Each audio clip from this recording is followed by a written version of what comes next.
복음과 믿음의 의에 대해서 말씀을 나눕니다.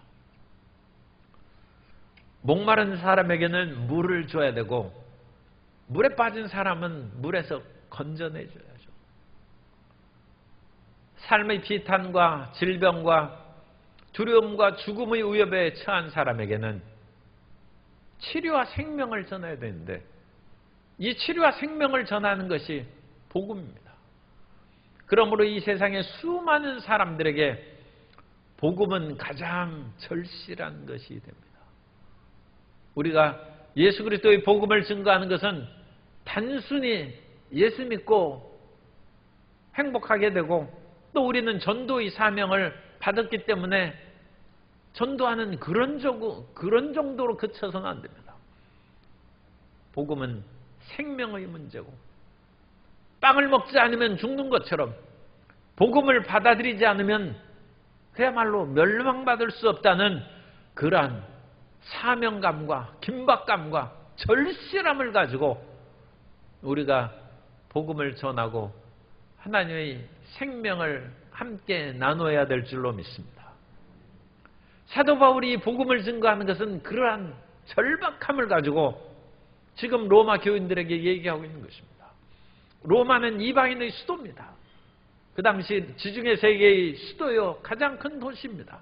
그러므로 오늘날 온 세계에 대해서 로마서를 썼다고 말씀하고 있습니다. 오늘 예수 그리스도를 알지 못한 사람에게 이 복음의 절실한 생명의 메시지를 증거함으로 희망을 줘야 되고 우리가 그와 같은 일을 행하면 죽어가는 사람을 살렸은즉 그 얼마나 대단한 일입니까?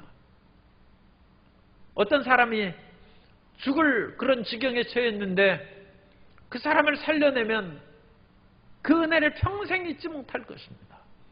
복음의 그 위대함이 거기에 있다는 것을 알고 우리는 이 복음의 사명을 가장 가까운 가족들에게 전해야 되고 복음으로 사는 가족으로 변화시켜야 되고 또 복음을 알지 못하고 복음을 비웃는 사람들도 마찬가지입니다. 그 사람이 진정 복음을 받아들였으면 그 비웃겠습니까? 그런데 대충 듣고 또는 어떤 면으로는 시험에 드는 일이 생겨서 복음을 거부하는 것입니다.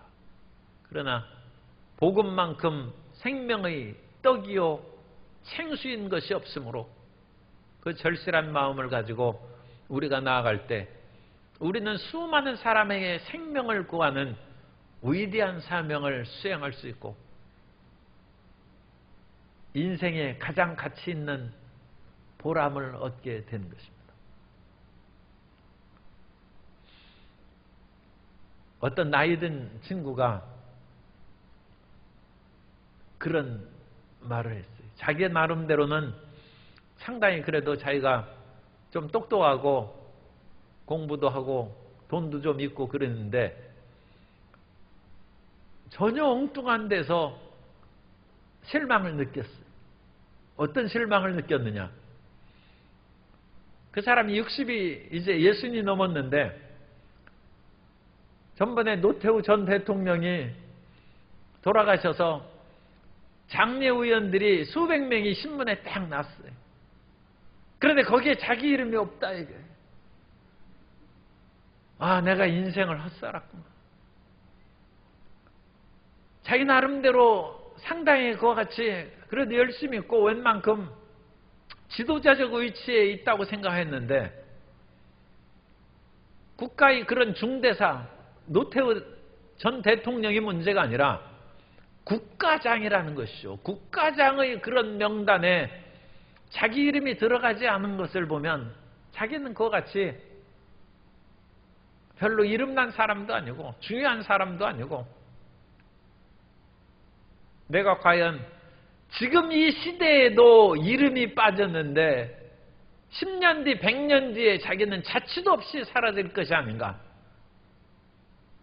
당연히 특글로 사라져버리겠죠. 그런 낙심 아닌 낙심을 하게 됐다. 그러나 우리가 이 세상에는 장례의원 그 명단에 들어가지 못할지라도 그건 장례가 중요한 것이 아니라 국가장이라는 그 국가의 중요한 그런 사람의 명단에 들어가지 못할지라도 생명을 구하는 복음을 증거한 사람은 반드시 하나님의 나라에서 기억이 될 것이고, 다니엘서에 있는 것처럼 그 사람은 그야말로 찬란하게 영원토록 빛나는 별처럼 빛나게 될 줄로 믿습니다. 그러니까 이 땅에서 장례의원 할 생각 말고 천국에서 빛난 별이 되도록 아직 기회가 남아있어요. 지금부터 공부하고 지금부터 뭐 사업에서 인류 기업이 되고 100대 기업이 되고 그런 것은 어려울 줄 몰라도 복음을 증거하고 전도하는 것은 얼마든지 우리 주변에도 있고 어느 곳에서든지 가능합니다. 우리에게 별처럼 빛날 기회가 아직 있습니다. 옆에 분들에게 우리에게는 희망이 있습니다. 인사하겠습니다.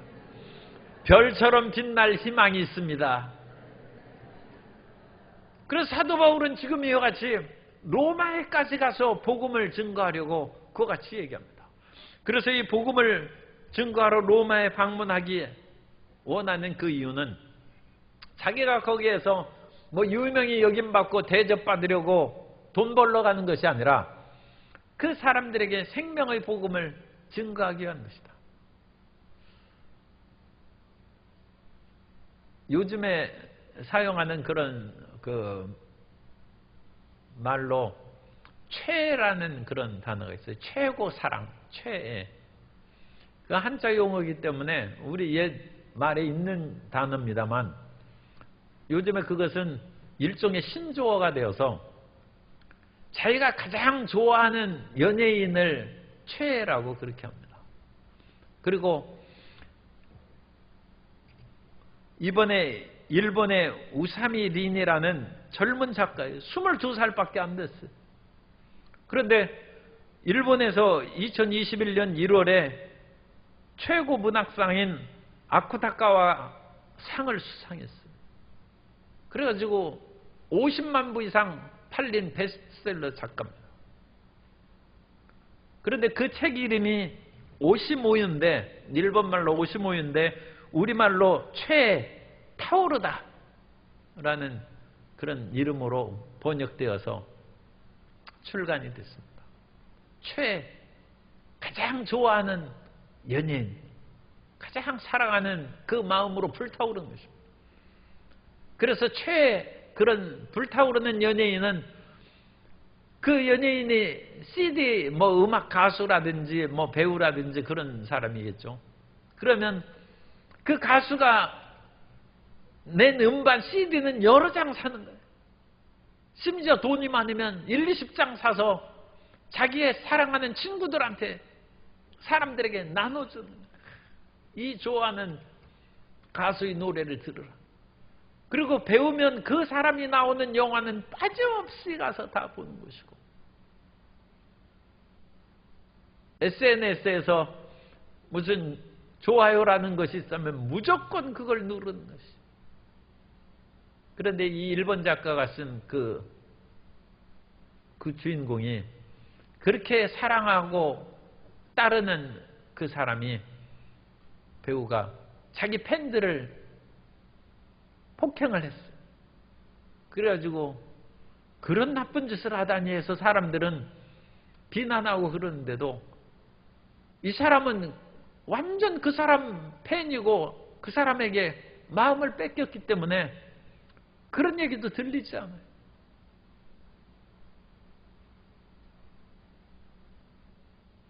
그런데 그것으로 인하여 자기 마음의 한 귀퉁이는 무너져간, 그 사람이 다른 사람하고 결혼을 하면서 자기 마음 가운데 또 다른 그런 배신감을 느낍니다. 그래서 이 주인공이 그 배우를 사랑하는 것은 그 배우가 성실하고 정직하고 인품이 좋기 때문에 사랑하는 것이 아니라 단순히 그 영화라든지 그 배우의 그런 드러난 어떤 그것을 보고 그냥 일종의 짝사랑이죠.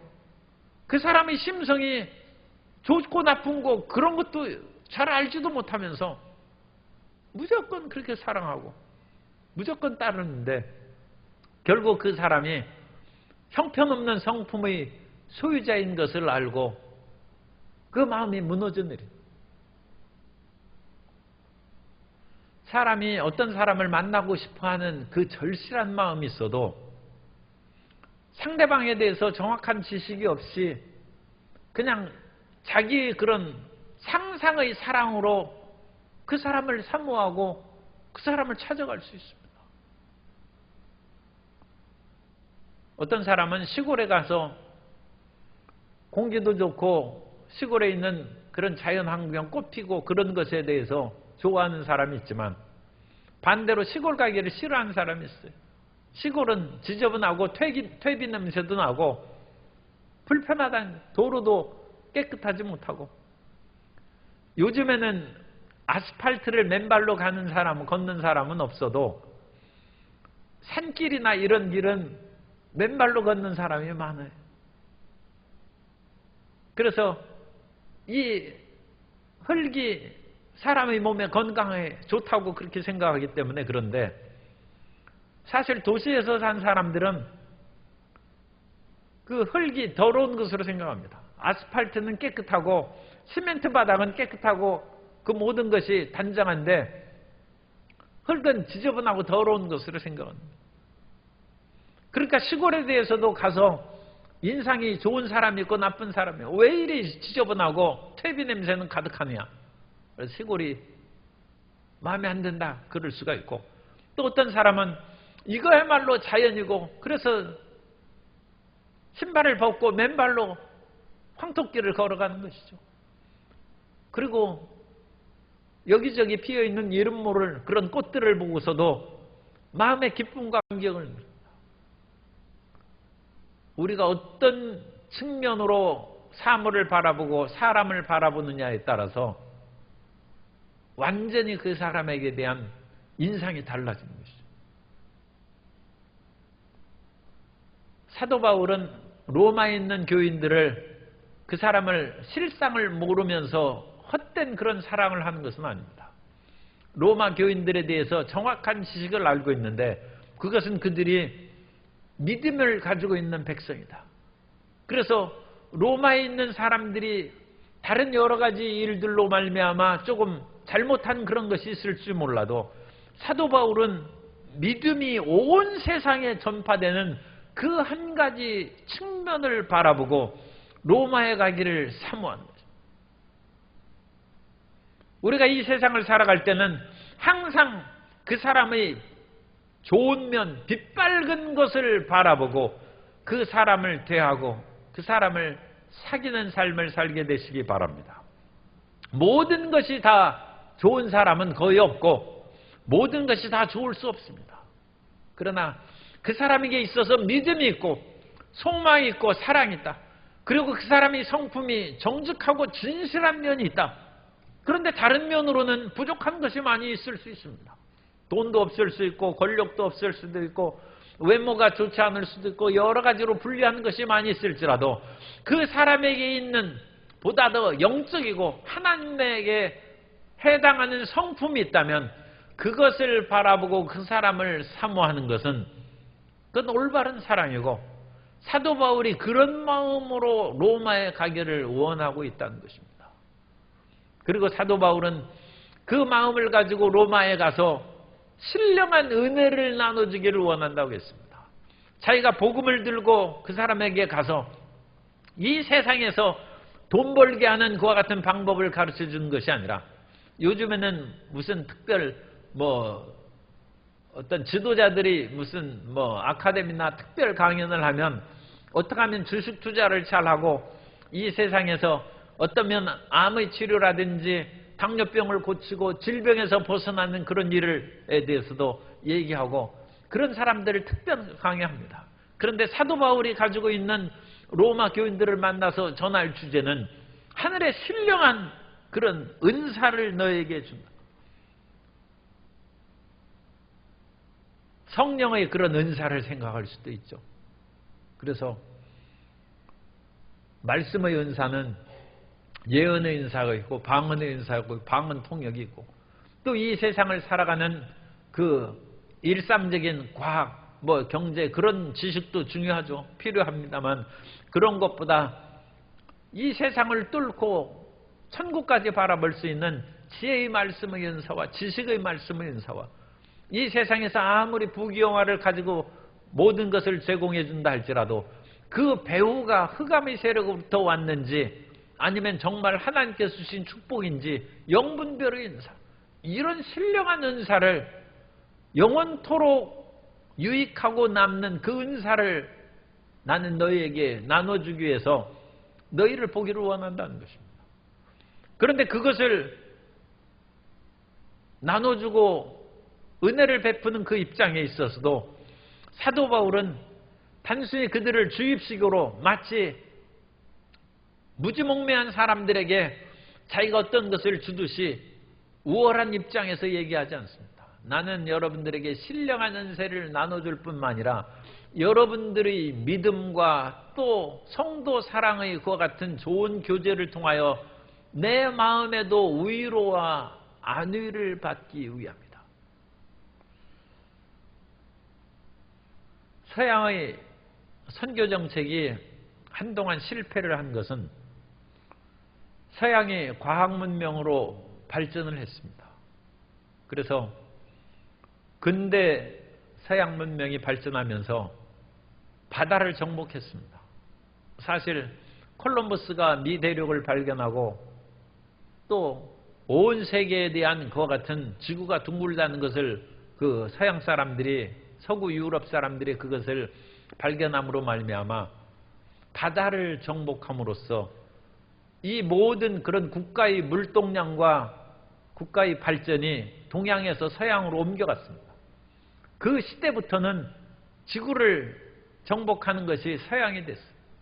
그 전까지만 해도 동양이 훨씬 더 모든 경제력이나 정책이나 군사력에 있어서 우월했습니다. 그런데 그것이 바뀌었어요. 그런데 이 서양이 그와 같은 것으로 인해서 발전하는 것은 좋았는데 그와 같은 우월의식을 가지고 복음을 전하기 시작했어요.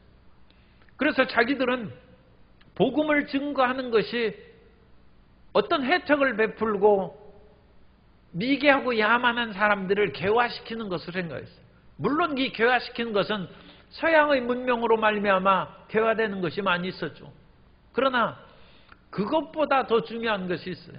그 당시 조선 사람들은 흰 옷을 입고 있었는데 그 흰 옷이 세탁기가 없으므로 우리가 자주 빨지 못하니까 사실은 때가 쩔어서 꾀지지 했다는 거죠.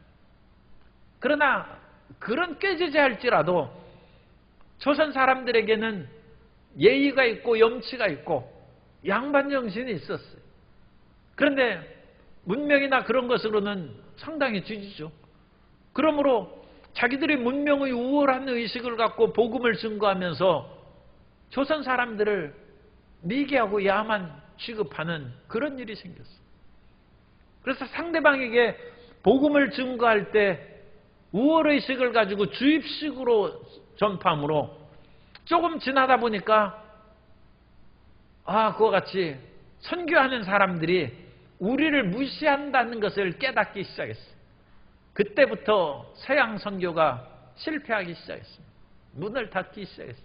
그래서 세계 곳곳마다 서구의 선교사들이 다 추방됐어요. 우리나라에도 서양 선교사가 거의 없죠. 이제 있긴 있습니다만 별로 그런 것을 이제 하지 않습니다. 더군다나 제3세계에서는 인정받지 못한 것. 그러므로 이와 같이 우리가 복음을 증거할 때 사도 바울의 태도를 본받는 것이 중요합니다. 사도 바울은 신령한 하나님의 종이요 그야말로 사도요.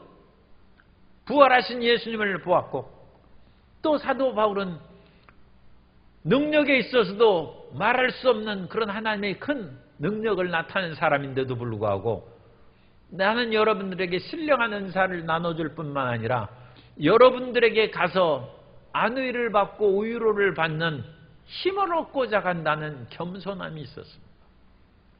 오늘 우리가 복음을 증거하고 상대방이 지금 아주 절박한 생명의 문제인 그 문제에 있어서 복음을 전해야 되는데, 복음을 증거할 때 그런 겸허한 마음으로 다가서게 되시기를 바랍니다.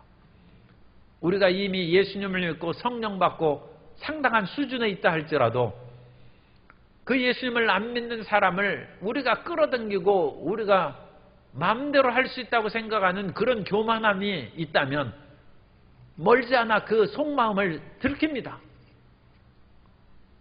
사람이 그 마음을 모르겠어요. 좀 지나다 보면 아, 이 사람이 나를 무시하는구나. 그때부터는 마음문이 닫혀서 복음이 안전해져요.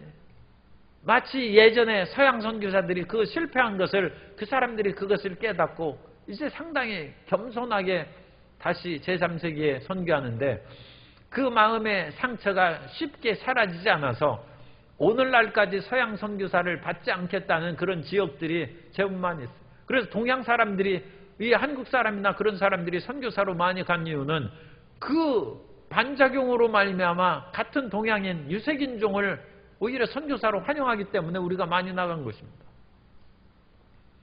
오래가는 것이죠. 그래서 한번 실패하면 우리의 교만한 마음 때문에 전도가 안 되는 거예요. 우리의 주변 사람들을 내가 예수님 믿고 우리가 복을 받아서 그야말로 영육간에 복을 받고 나는 마음도 평안하고 물질적으로도 여유가 있고 하나님의 치료의 은혜를 받았다. 그런데 너는 뭐냐?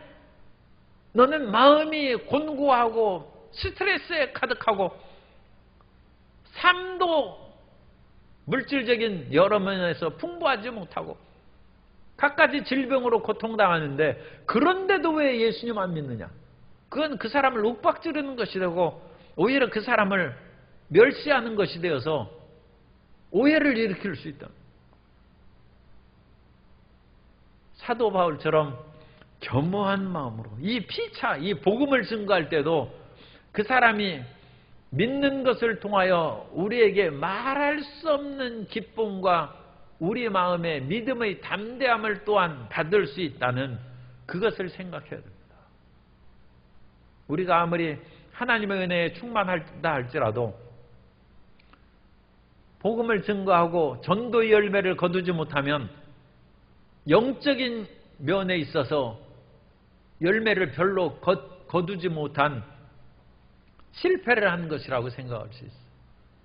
그런데 오히려 특별하게 그 사람이 예수님 믿는데도 여전히 가난하고 여전히 연약한데도 불구하고 전도를 잘하는 사람은 겸손하기 때문입니다. 자기가 복음 전파하는 대상의 마음에 열등감이나 그 마음에 나를 무시한다는 것을 조금도 드러나지 아니하고 그런 잘못이 없기 때문에 복음의 효과를 거두고 열매를 거두는 것입니다. 그래서 사도 바울이 12절에 있는 것처럼 이는 곧 내가 너희 가운데서 너희와 나의 믿음으로 말미암아 피차 안위함을 얻으려 함이라. 그래서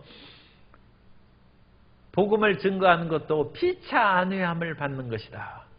그것을 기억하면 아주 좋은 열매를 거두고 하늘나라의 상급을 예비하는 축복을 받게 될 줄로 믿습니다. 그러면 우리가 왜 복음을 증거해야 되냐? 이 복음을 전하는 그 중요한 이유는 인간이 고통과 좌절 가운데 살아가기 때문입니다. 그래서 수많은 사람이 괴로움 속에서 빠져 있는데 이 괴로움에 빠져 있는 그 인생을 가장 역사적으로 상세하게 표현한 것이 출애굽기 1장입니다. 그래서 출애굽기 1장을 보면 이스라엘 백성들이 애굽에서 노예로 살아가고 있어요. 그리고 그들이 고역이 얼마나 심한지 피곤하고 고단한 삶을 살아가고 있고 더 나아가서 그럼에도 불구하고 이스라엘 백성들이 번영하고 그러자 그들이 낳는 아들은 나일강에 던져넣는 그런 비극적인 삶을 살아가고 있습니다. 그것을 보면서 이스라엘 백성들이 질문하고 궁금점을 가진 것이 우리가 왜 이렇게 괴로움을 당하고 2등 국민이고 또 노예의 그런 백성으로서 애굽 사람들에게 압제를 받고 처참하게 살아가야 되느냐. 이 삶의 현장이죠. 그 문제를 해결해 준 것이 창세기입니다. 그래서 하나님께서는 이스라엘 백성들을 원래 숙명적인 고통의 존재로 만드시지 않았다는 것입니다.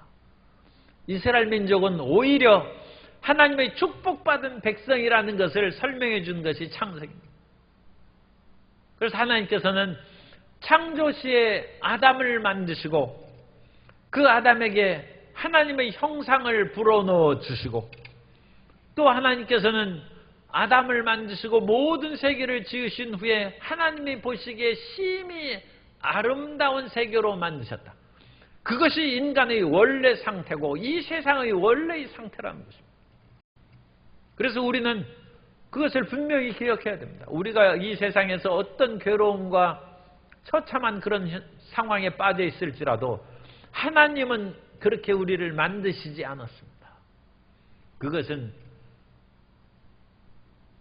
우리의 죄나 또는 누적되어 온 조상들의 죄로 말미암아 그런 것이 생겼을 뿐이지 하나님은 선하신 분이고 이 세상을 아름답게 만드셨다는 것입니다. 그러므로 하나님의 선하심을 믿으시기 바랍니다. 그리고 우리가 이 세상에서 살아가는 고난은 운명이 아닙니다. 그건 숙명이 아니에요. 어쩔 수 없이 끝까지 가는 그건 숙명이다. 그렇지 않습니다. 성경에 보면 야베스는 그 어머니가 수고로 낳았다고 했어요. 어느 면으로는 그것이 숙명적이라고 할 수 있지만 야베스가 하나님 앞에 부르짖어 기도하여 나의 지경을 넓혀달라고 하니까 하나님께서는 지경을 넓혀주시고 하나님께서 그의 소원대로 근심이 없게 하고 그의 모든 길을 잘되게 복을 내려주셔서 하나님께서 그 구하는 것을 들어주셨다고 했습니다. 우리가 어떤 고난과 역경에 빠진다 할지라도 하나님께서는 우리를 건주시고 도와주시고 살려주시기를 원하시는 하나님이신 것을 믿으시기 바랍니다. 그렇다면 하나님은 선하신데 우리는 고통 가운데 살고 이 선하신 하나님과 우리 사이에 이 간격이 너무 크죠. 그래서 이 간격을 메꿔야 되는데 이 하나님과 우리 사이에 이와 같이 잘못된 것으로 가득한 것이 그것이 죄악입니다. 인간이 죄를 범함으로써 하나님과 우리가 멀어지게 되었고 하나님과 멀어짐으로 하나님께서 자기 형상과 모양대로 사람을 만드셨다면 인간은 하나님, 우리 식으로 얘기하면 인간은 하나님의 자녀입니다. 원래 하나님의 자식으로 만든 것이죠. 하나님의 형상과 모양으로 사람을 만드셨다고 했습니다. 그런데 하나님께서 사람도 자기 자녀를 사랑하고 돌보는데 하나님께서 어찌 그 자녀를 돌보시지 않겠습니까? 그런데 그 자녀를 돌보지 않고 우리가 하나님을 생각하면 무섭고 두렵고 하나님 앞에 기도하는 것도 힘들고 가까이 하는 것이 세상에서는 가까이 하는 일이 많은데 하나님께 가까이 가는 것이 마음에 부담스럽고 힘든 것은 그 사이에 죄가 가로막히다. 그래서 하나님과 우리 사이에 죄가 있는 것입니다. 어떤 사람과 우리 사이에 껄끄러운 관계가 있다면 그 사람과 우리 사이에 뭔가 감정의 다툼이 있고 갈등이 있어서 그 사이에 막혀 있는 것이죠. 하나님과 우리 사이가 막혀 있으니까 우리가 불편한 것입니다. 또한 인간이 죄를 지었음으로 말미암아 사람과 사람 사이에 갈등과 괴로움이 가득한 것입니다. 하나님께서 아담을 만드시고 그 아담의 갈빗대를 취하여 하와를 만들었을 때 아담은 감격해서 이는 내 뼈 중에 뼈요 내 살 중에 살이라고 그와 같이 외칩니다. 그건 감격의 외침입니다. 원래 사람은 혼자 사는 것이 좋지 않습니다. 그래서 사람은 같이 사는 것이 행복하다고 성경에 말씀했습니다. 창세기 2장 18절에 보면 야훼 하나님이 이르시되 사람이 혼자 사는 것이 좋지 아니하니 내가 그를 위하여 돕는 배필을 지으리라 하시니라. 혼자 사는 것이 좋지 않아요. 어울려 사는 것이 좋아요. 그런데 혼자 사는 것이 더 낫다고 생각하는 그것은 사람과 우리 사이에 죄가 가로막기 때문에. 그래서 죄가 우리 장애물이 가득해서 서로 간에 다투고 갈등을 일으킴으로써 사람 보기가 싫다는 것입니다. 잠언서 25장 24절에 보면 다투는 여인과 함께 큰 집에 사는 것보다 움막에서 혼자 사는 것이 나으니라. 다투는 여인과 대궐 같은 집에서 함께 사는 것보다 차라리 움막에서 혼자 사는 것이 낫다는 것입니다.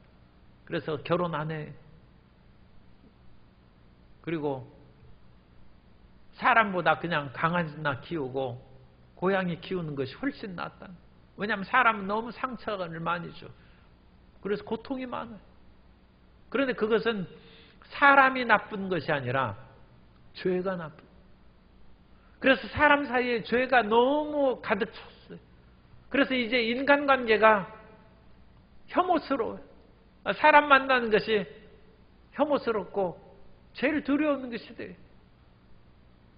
그래서 아기를 안고 다니는 것보다 그냥 강아지 안고 다니는 것이 훨씬 행복하고 편한 그런 세상이 되었어요.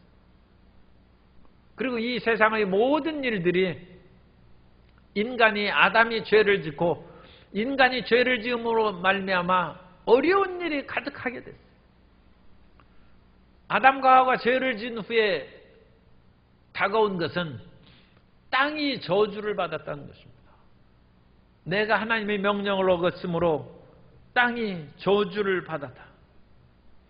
창세기 3장 17절에 보면 아담에게 이르시되 내가 내 아내의 말을 듣고 내가 내게 먹지 말라 한 나무의 열매를 먹었은즉 땅은 너로 말미암아 저주를 받고 너는 내 평생에 수고하여야 그 소산을 먹으리라. 그래서 아담과 하와가 저주를 받음으로 땅이 저주를 받아서 우리가 하는 일이 잘 되지 않아요. 왜냐하면 땅이 기쁨으로 소산을 내는 것이 아니라 땅이 저주를 받아서 제대로 되지 않아요. 그런데 그 이후에 가인이 동생의 피를 흘렸어요. 그래서 땅이 그것으로 인하여 또 저주를 받음으로 가인은 땅에서 유리하는 자가 됐어요.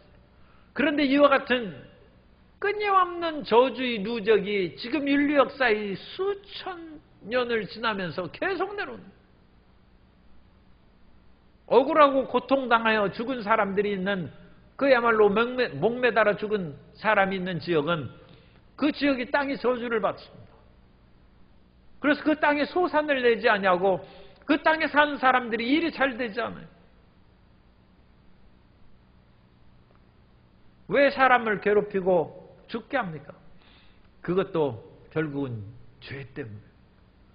그래서 온 세상에 죄가 가득하다는 거예요. 그래서 이 죄로 말미암아 하나님과 우리 사이가 가로막혀서 하나님 앞에 나아갈 수도 없고 하나님을 생각하면 두렵고 사람과 사람 사이에 죄악이 가득한 즉 사람이 원수가 되고 사람은 혼자 못 사는 존재임에도 불구하고 차라리 그 죄악 덩어리를 같이 안고 사느니 움막에서 혼자 사는 것이 낫다는 것입니다. 요즘에 인기 있는 프로가 또 자연인 해가지고 이 자연인이 그냥 움막에서 혼자 살고 그래요. 그래가지고 그 움막에서 혼자 산 사람을 왜 찾아가서 또 텔레비전 찍고 그래가지고 거기 가서 물론 도움을 주겠지만 제가 본 그것을 보니까 거기 가서 도라지 얻어먹고 뭐 온갖 그 특별한 음식 다 얻어먹는 것만 아니 그럼 되겠어요. 뭐 선물을 갖다 주고 물론 그 안 보이는 데서 갖다 줬겠죠. 그런데 그거 불공평하더라고. 아니 거기 혼자 움막에서 사는 사람을 찾아가서 왜 얻어먹고 그 얼마나 지금 그 보상을 해주는지는 모르지만 보상해주는 거 그거 방영해야 됩니다. 그렇게 하면 되겠어요. 그리고 거기에서 움막에서 사는 것이 뭐 그 요즘에는 허가받아야 그 산삼도 캐먹고 뭐하고 다 거기에서 또 영지버섯도 캐고 뭐 온갖 거 하고 그러는데 산 임자한테 다 허락받고 뭐하고 그래야 되죠. 그래야 되지만 그건 좋은 일이고 좋은 얘기만 방영하는 것이고 얼마나 고달프게 거기에서 움막에서 그야말로 가슴을 움켜쥐고 자겠습니까? 그런데 그 고통스러운 것은 방영을 안 해주죠. 그리고 사람이 혼자 사는 것이 무엇이 행복합니까? 사람은 같이 살도록 하나님께서 지으셨는데, 오죽했으면 하나님이 혼자 사는 것이 좋지 않다고 해서 아담 때는 죄가 없었어요. 그 범죄하기 전까지는. 그런데도 그 갈빗대를 취하여 하와를 만들어서 같이 살게 하는데, 죄가 없던 시대의 아담도 혼자 독처하는 것이 좋지 않다고 했는데, 그 이후에는 인간이 얼마나 외롭고 고통스럽겠습니까? 그 죄 때문입니다. 더 나아가서 우리가 하는 일이 잘 안 돼. 아무리 시험 공부를 했는데 기억이 안 난다. 기억력이 나쁜 것이 아니라 죄가 거기를 가로막아가지고 기억나게 하는 것을 딱 가로막. 꼭 우리가 범죄했다고는 생각하기보다는 누적되어 온 인간의 그와 같은 죄로 말미암아 인간의 그 머리가 둔해졌다는 거예요. 아담이 자기에게 나오는 모든 짐승들의 이름을 다 줘줬어요. 아담은 머리가, 그런데 이제는 개하고 고양이하고 호랑이 한 3개 얘기하면 더 이상 생각이 나지를 않아요. 아니, 그렇게 해서 수십 개, 수백 개, 수천 개 이름을 어찌 지어줍니까? 방금 그 본 것도 새카맣게 잊어버리고 건망증에 가지고 기억이 내가 왜 이러는가 하는 것이, 그 모든 것이 누적된 것으로 인하여 인간의 명철한 두뇌가 다 막혀버립니다. 결국은 죄 때문이다. 그러면 이 죄를 누가 해결합니까? 이 죄를 예수님이 오셔서 해결해 주셨습니다. 그래서 예수님을 믿으면 하나님과의 관계가 뚫어지고 사람과의 관계가 뚫어지고 자연과 이 세상의 관계가 뚫어진다는 것이, 그것이 복음입니다. 그러니까 이 복음은 굉장히 중요한, 이 세상을 저주받은 것처럼 숙명적인 것처럼 하나님을 두려워서 몸부림치는 인생에게 이 해결의 모든 일들을 예수님께서 이루어 주셨고, 이제 예수님 안에서 새로운 삶의 길이 열린다는 것을 증거하는 것이 복음이므로, 사도 바울은 꼭 내가 이 복음을, 그리고 이 복음으로 말미암은 의를 로마에 있는 백성들에게, 하나님의 자녀들에게 더 확실하게 증거하고 그들이 더욱 성령 충만하도록 그들을 깨우쳐 줘야 되겠다는 거예요. 그래서 그 로마에 내가 가기를 그렇게 사모한다는 것입니다. 이와 같은 복음의 역사는 수천 년 동안 사람들이 찾고 간구했지만 마지막 때, 오늘날은 2000년이 지났습니다만 2000년 전에 예수님께서 이 땅에 오셔서, 그때부터 이제 마지막의 종말에 들어가는 것입니다. 오셔서 그 일을 이루셨다는 것입니다. 그러므로 이 위대한 복음을 어찌 증거하지 않을 수가 있겠습니까? 그래서 이제는 예수로 말미암아 하나님과 우리 사이가 올바른 관계가 만들어지게 됐어요. 그래서 16절에 보면 이 복음은 모든 믿는 자에게 구원을 주시는 하나님의 능력이 됨이라. 먼저는 유대인에게요, 그리고 헬라인에게로다. 그러니까 모든 사람에게 다 유익하고 적용되는 거죠. 유대인만 구원하는 하나님이 아니고 헬라인은 모든 이방인을 지금 여기서 상징하는 것입니다. 그래서 유대인과 모든 이방인들에게 이와 같이 하나님의 구원의 능력이 임해서 복음에는 하나님의 의가 나타나서 믿음으로 믿음에 이르게 하나니, 여기서 하나님의 의는 디카이오스네라는 헬라를 쓰고 있는데 올바른 관계를 뜻합니다. 그래서 원래 죄라는 것은 하나님과 올바른 관계를 맺지 못했다는 것입니다. 그런데 이제는 하나님과 올바른 관계를 맺을 수 있도록 예수님께서 그 길을 열어놓으셨다는 것입니다. 그래서 우리는 하나님과 올바른 관계가 맺어졌을 즉 하나님 앞에 당당히 나아갈 수 있고, 하나님께서 우리 나오는 것을 못 막습니다. 하나님께서, 그러니까 무슨 천사가 막는다든지 또는 마귀가 못 가게 막는다든지, 그럼 마귀야 물러가라 해가지고 쫓아내는 것입니다. 왜냐하면 예수님께서 십자가에 못 박혀 우리 죄를 위하여 피를 흘리시고 그 길을 열어놓으셨기 때문에 우리는 하나님께 나아가는 길이 열린 것입니다. 히브리서 10장 19절 이하에 보면 그러므로 형제들아 우리가 예수의 피를 힘입어 성소에 들어갈 담력을 얻었나니 그 길은 우리를 위하여 휘장 가운데로 열어놓으신 새로운 살 길이요 휘장은 곧 그의 육체니라. 성소와 지성소 사이에 4인치 두께의 그런 휘장이 가로막혀 있어요. 황소 2마리가 잡아당겨도 찢어지지 않는 그런 두꺼운 천이 위에서부터 아래까지 예수님께서 십자가에서 달리셔서 다 이루었다 하실 때 그것이 찢어져서 성소 안에 하나님께 나아가는 길이 열렸다는 것입니다. 휘장만 찢어진 것이 아니라 이 휘장이 중요한 것이 아니죠. 예수님의 몸이 찢어진 그 순간에 휘장이 찢어져서 하나님 앞에 나아가는 새로운 살 길이 열렸다는 것입니다. 그래서 우리에게 하나님과 올바른 관계를 맺을 수 있는 길이 열린 것이고 이제는 무서워하는 종의 영을 받지 아니하고 아바 아버지라고 부를 수 있는 양자의 영을 받았다. 하나님의 아들은 예수님이시고 그래서 유대인의 그런 관점에서 아버지와 아들은 하나입니다. 요한복음 10장 30절에 있는 것처럼. 그래서 예수님과 하나님은 하나고 그 삼위일체라고 그렇게 하는 것이죠. 우리는 하나님의 자녀라고 하지만 법적으로 하면 양자입니다. 양자. 우리는 죄인이었어요. 그리고 우리는 이 세상에서 마음대로 살던 원수관계였습니다. 그러나 예수 그리스도의 은혜로 말미암아 우리가 죄 사함을 받고 하나님의 양자로 들어간 것입니다. 네로도 양자로 들어가고 이제 황제가 됐어요. 그러니까 우리도 하나님의 양자라도 우리는 상속을 받고 하나님의 모든 권한을 다 똑같이 이어받는 예수님 안에서 예수님과 함께 세세토록 다스리는 그런 축복을 받는 것이죠.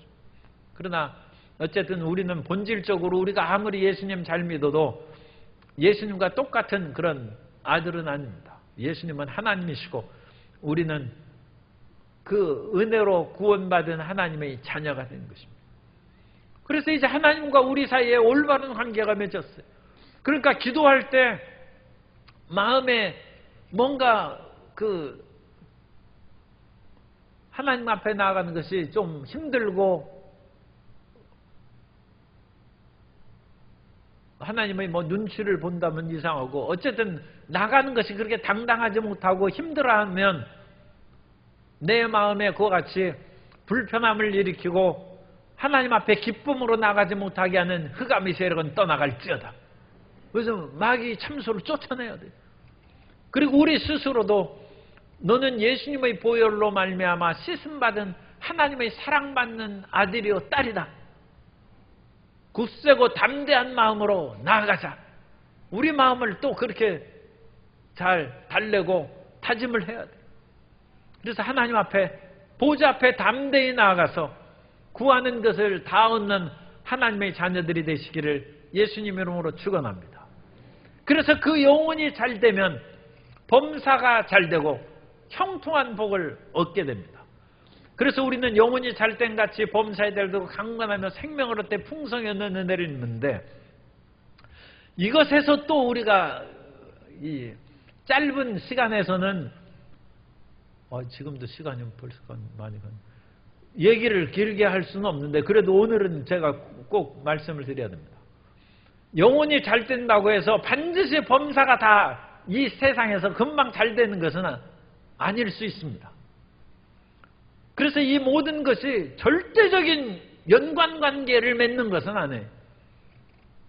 그러나 보편적으로는 영혼이 잘 되고 범사 잘 되고 강건하게 되지만 나는 하나님의 자녀이므로 영혼이 잘 됐다면 꼭 범사도 잘 되는 것으로 연결이 되고 만일 범사가 잘 안 된다면 나는 하나님의 자녀가 아닌 것인가 그렇게 의심할 필요는 없다는 것입니다. 왜냐하면 핍박받고 박해받던 시대에는 그 사람들이 영혼이 잘 됐지만 로마의 카타콤에서 내 살다가 나중에 순교해서 다 죽었어요. 범사가 잘 된 것은 뭐 거의 없어요. 온갖 고생과 고통 가운데 살다가 죽었는데 오히려 오늘날에는 그 사람들을 다 순교자로 얘기하고 성자, 성녀라고 옛날 중세 때에는 그 사람들을 다 성자, 성녀로 그와 같이 얘기를 했어요. 우리나라에도 조선 말에 그와 같이 대원군 치하에서도 박해받는 그 모든 사람들이 그 전에 와가지고 복자가 되고 성자가 되고 그렇게 했죠. 감옥에서 다 죽고 예수님 믿는다고 해서 사형당한 사람입니다. 절두산에서 목이 잘렸어요. 한강변에 목이 잘려서 절두산입니다. 그런 곳에 죽은 사람들이 다 복자가 되고 성자의 그런 것으로 추종을 받는데 영혼이 잘 된다고 반드시 범사가 잘 되는 거야. 그거하고는 차이가 있는 거죠. 그러나 그것을 우리는 천국까지 연장시켜서 보면 맞는 얘기예요. 그 사람은 천국에서는 정말 잘 됐죠. 그죠?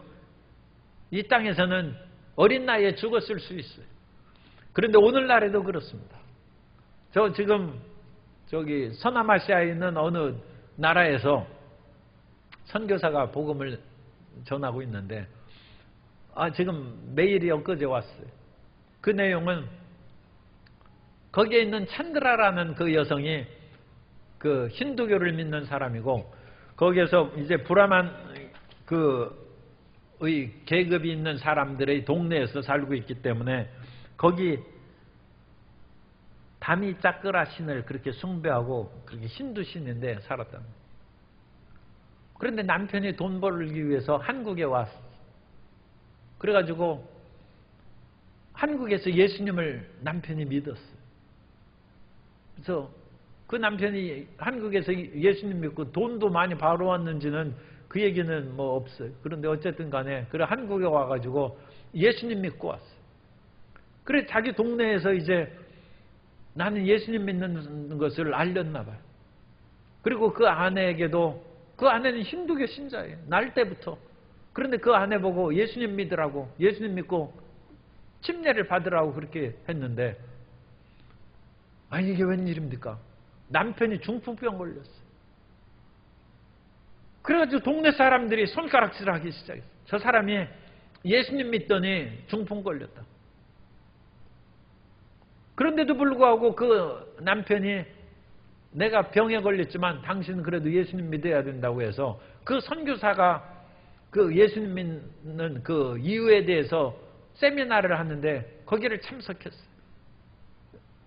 과연 남편이 믿으라고 하는 신이 어떤 신인지 일단 드러나보고 결정을 해야 되겠다 했는데 거기에서 며칠 다니던 어느 날 밤에 꿈을 꿨는데 하얀 옷을 입은 어떤 분하고 돌아가신 자기 아버지가 딱 나타났다.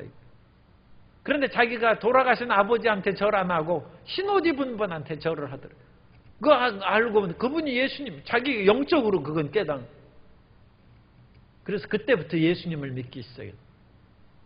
자기의 돌아가신 아버지가 아니라 흰 옷 입은 처음 보는 분한테 절을 하고 그래서 예수님 믿고 침례를 받고 예수님 믿는 신자가 됐는데 그때 한 얘기가 그게 참 놀라운 거예요.